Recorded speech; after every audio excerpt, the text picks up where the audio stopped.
Kalian pasti tahu lagu yang bunyinya gini. Baju baru alhamdulillah untuk dipakai di hari raya. Kayaknya lirik lagu ini udah nggak relevan lagi deh sama kondisi lebaran tahun ini.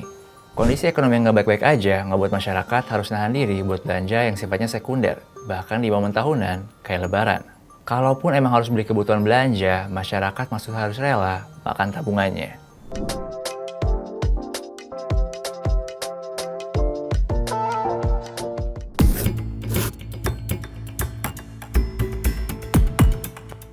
Mungkin sebagian dari kalian mikir, apaan sih bilang ekonomi nggak baik-baik aja? Emangnya ada buktinya? Sayangnya ada.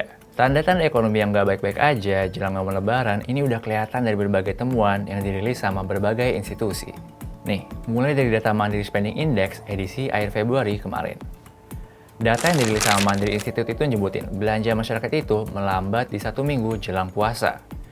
Ini nih bisa dibilang anomali, karena biasanya sebelum puasa itu belanja justru naik. Kalau dilihat lebih rinci nih, masyarakat nahan belanja buat hampir semua jenis barang, mulai dari barang konsumsi, kebutuhan rumah, elektronik, hiburan, edukasi, bahkan sampai kesehatan. Temuan yang sama juga bilang kalau masyarakat itu lebih defensif buat belanja. Buktinya nih, proporsi belanja masyarakat buat hobi, olahraga, atau hiburan itu terus turun dari akhir tahun 2024. Jadi kelihatan kan kalau pola belanja masyarakat itu sekarang lebih hati-hati. Mereka lebih hemat, biar bisa menuhin kebutuhan primernya. Menariknya lagi, buat menuhin kebutuhan pokok tadi, nggak sedikit orang harus makan tabungannya. Buktinya apa? Nih lihat data ini. Di sini kelihatan kan kalau indeks tabungan kelompok bawah itu terus turun. Nggak cuma itu, indeks tabungan kelompok menengah juga turun secara bulanan. Dan bahkan berada dalam level terendah sejak Maret 2024. Temuan itu selaras sama data tabungan punya lembaga penjamin simpanan atau LPS. Data LPS nyebutin, kalau nilai tabungan di bank dengan nominal simpanan di bawah 100 juta, itu turun sekitar 2,6% pada Januari kemarin. Jadi dari sini kelihatan, kalau nilai tabungan masyarakat kelas menengah bawah itu susut. Susutnya buat apa? Ya balik lagi, buat menuhin kebutuhan primernya. Hasil survei yang dibuat sama Kata Data Insight Center emang membenarkan kalau fenomena makan tabungan itu masih berlanjut. Di survei bertajuk kelas menengah di tengah ketidakpastian ekonomi itu disebutkan kalau lebih dari 75 responden milih buat make tabungannya buat bertahan hidup. Kalau nggak punya tabungan, masyarakat terpaksa nyari pinjaman yang gampang didapat, kayak pinjol. Nih, kalau kita lihat data OJK, outstanding pinjaman dari fintech P2P lending itu udah sampai 78,5 triliun per Januari kemarin.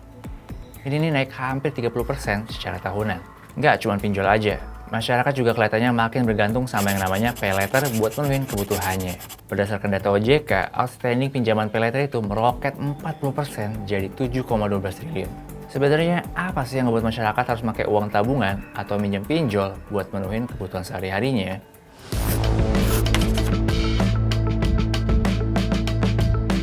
Melihat fenomena makan tabungan yang masih berlanjut, mungkin kita harus ngakuin kondisi ekonomi tanah air lagi nggak baik-baik aja. Buktinya, Badan Pusat Statistik nyatet, Februari kemarin itu terjadi deflasi tahunan pertama selama 25 tahun terakhir. 25 tahun loh. Nggak cuman itu, deflasi atau penurunan harga ini terjadi jelang bulan puasa, yang mana biasanya harga barang itu naik atau inflasi. BPS emang bilang penyebab utama deflasi itu karena tarif listrik yang turun, soalnya ada diskon listrik dari pemerintah. Tapi deflasi juga terjadi di harga beras, daging ayam, sampai cabai merah. Data ini nih yang ngebuat sejumlah pakar yakin kondisi ekonomi Indonesia nggak baik-baik aja. Bukti lain kondisi ekonomi yang nggak baik-baik aja itu kelihatan dari masifnya PHK. Kayak yang belakangan kami dibicarain, raksasa tekstil Sritex yang bakal PHK 11.000 karyawannya setelah perusahaan resmi pilot. Sebenarnya nggak cuma Sritex, PHK ini emang rame kejadian di beberapa wilayah.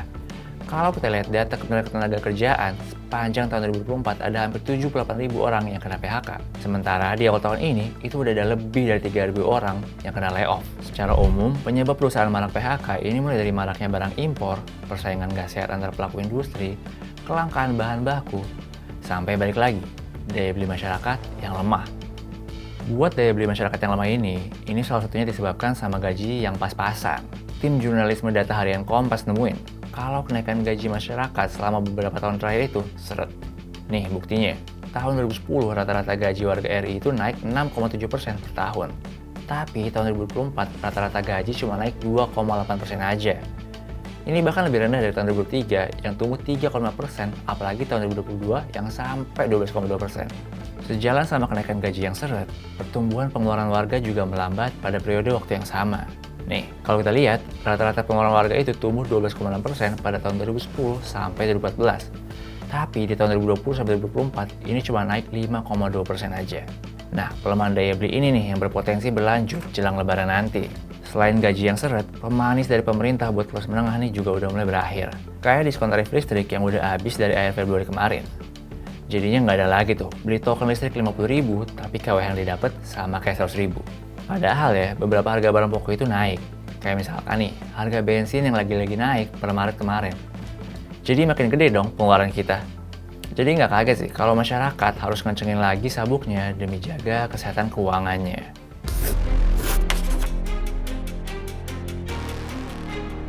Pelemahan daya beli yang lagi terjadi, ini seharusnya jadi alarm buat pemerintah. Kenapa? Ya karena konsumsi rumah tangga itu masih jadi kunci utama pertumbuhan ekonomi Indonesia. Mungkin kalian udah pernah lihat data ini, tapi coba kita lihat lagi deh. Kalau kita lihat data pertumbuhan ekonomi tahun lalu, konsumsi rumah tangga itu berkontribusi lebih dari 50% pertumbuhan ekonomi Indonesia. Sepanjang tahun lalu, konsumsi rumah tangga itu cuma tumbuh sekitar 4,9%. Akibatnya apa?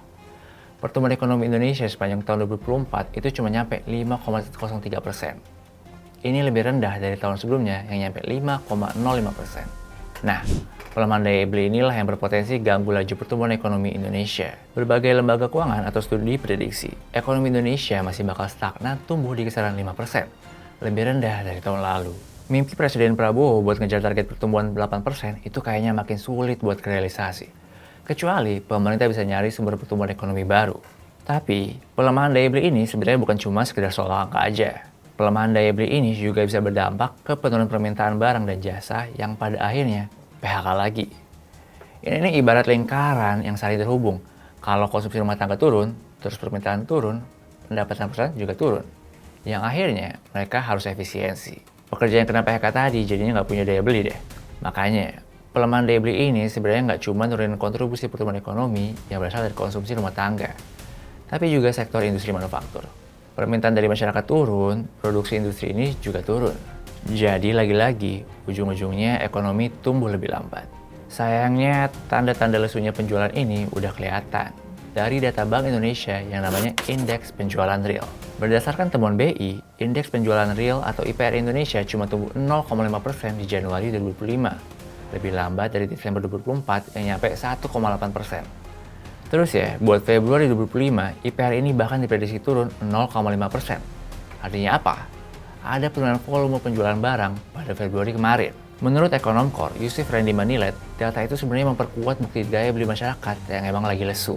Dengan maraknya PHK dan harga barang yang lebih tinggi, nggak kaget sih kalau daya beli yang lemah berlanjut sampai lebaran nanti. Pemerintah nih kayaknya emang perlu deh jadiin ini perhatian. Karena emang tanda-tanda pelemahan daya beli itu nyata adanya.